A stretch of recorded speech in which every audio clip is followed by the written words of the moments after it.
Jesus, convido Diácono Reginaldo. Diácono Reginaldo vai orar apresentando o pregador da noite, presbítero Henrique, em nome de Jesus. Reginaldo pode orar apresentando o pregador da noite. Amém.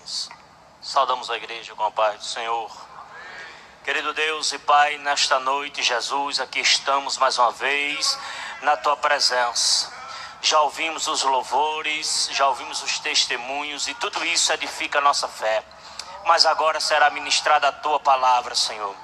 É algo transcendental, é algo que firma os nossos pés, é algo que nos converte a cada dia. Tua palavra nos renova, nos faz viver, aleluia.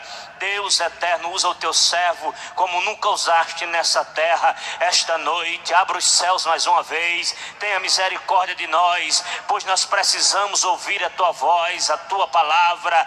Precisamos sair daqui, Senhor, renovados pelo poder que há na Tua palavra. Deus eterno e santo, a igreja necessita da Tua palavra, a igreja necessita de ouvir a Tua voz mais uma vez, Senhor, e assim nós oramos e Te agradecemos no nome de Jesus.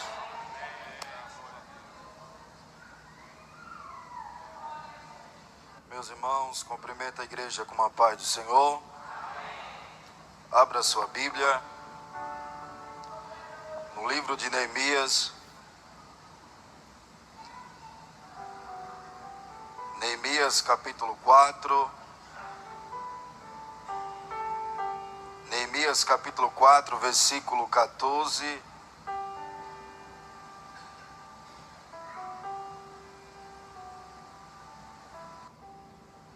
Ao versículo 19, em nome de Jesus. Enquanto os irmãos estão procurando, eu quero agradecer a Deus por essa oportunidade. Deus abençoe os coordenadores dos senhores, em nome de Jesus. Presbítero Olegário, louvado seja Deus. Deus também abençoe o nosso pastor José Ivanaldo. Nós temos a permissão de Deus, a permissão de seu servo, para trazer uma palavra de Deus essa noite, em nome de Jesus, amém?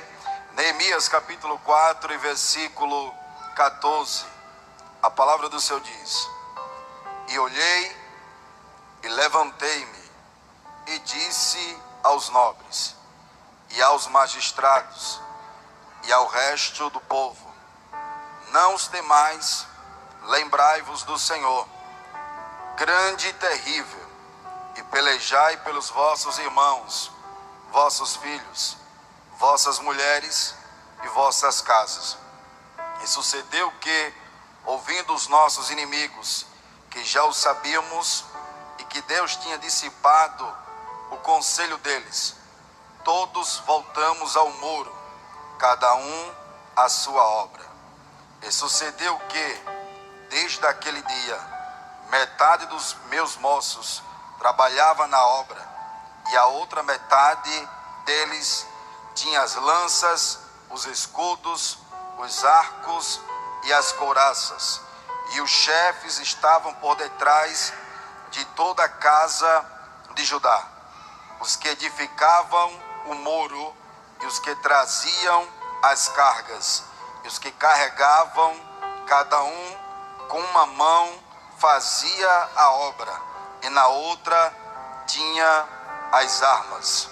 E os edificadores, cada um trazia sua espada cingida aos lombos, e edificavam, e os que tocavam a trombeta estavam junto comigo. E disse eu aos nobres, e aos magistrados, e aos restos do povo: grande e extensa é a obra. Diga para o seu irmão, diga assim: grande e extensa é a obra. Sente em nome de Jesus. Louvado seja Deus.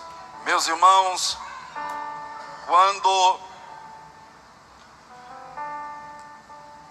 olhamos para esse texto falando sobre grande e extensa é a obra, qual é a obra que Neemias ele vai fazer? Toda obra, ela existe um preço, e toda obra sempre vai ter uma oposição. A oposição é aquela que se levanta para impedir o andamento da obra. Quando nós olhamos para esse texto sagrado, é necessário saber quem era Neemias, o que Neemias estava fazendo. Neemias, ele era filho de Ecalias. Neemias fazia parte daquela geração que foram transportados para a Babilônia, quando o rei Nabucodonosor invade Jerusalém, destrói Jerusalém. O rei Nabucodonosor, quando invadiu Jerusalém, destruiu os muros de Jerusalém, destruiu o templo sagrado que existia em Jerusalém.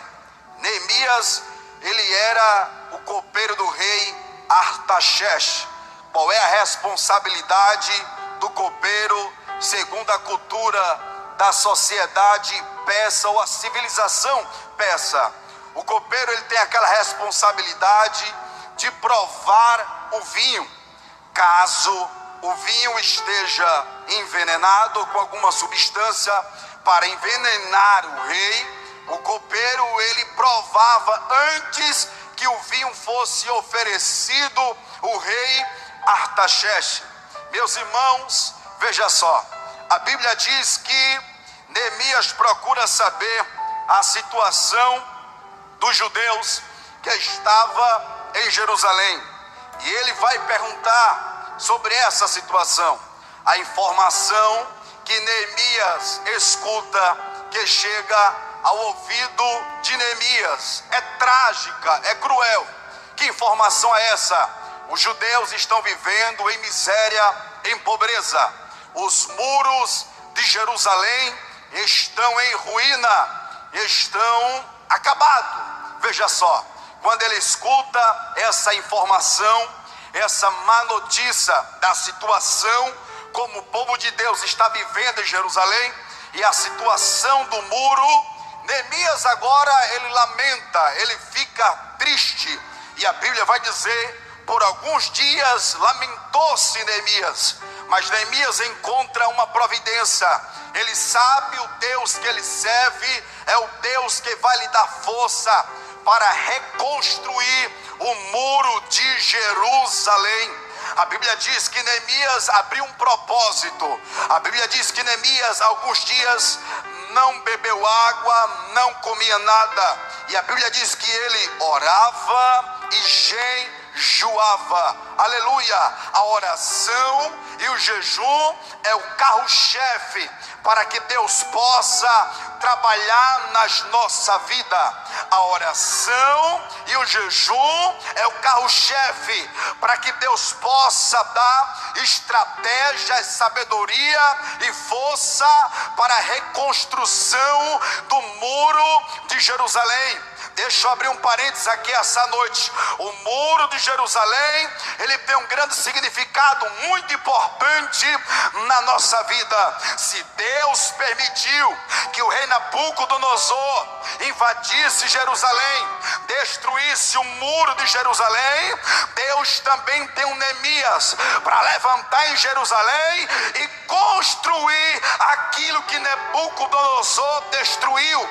Eu não sei qual é o muro de Jerusalém que foi destruído na sua vida, mas aprove Deus essa noite te dar força e dizer: é você que precisa edificar o muro de Jerusalém.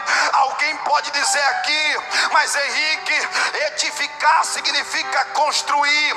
Construir, irmão, precisa ter coragem, precisa ter força. Muitas vezes a obra, a construção requer coragem, requer força, e muitas vezes as forças estão indo embora, mas o Deus que deu força a Neemias para construir o muro de Jerusalém é o mesmo Deus aqui essa noite que está te dizendo: eu vou te dar vigor, eu vou te dar força, e você vai edificar o muro de Jerusalém.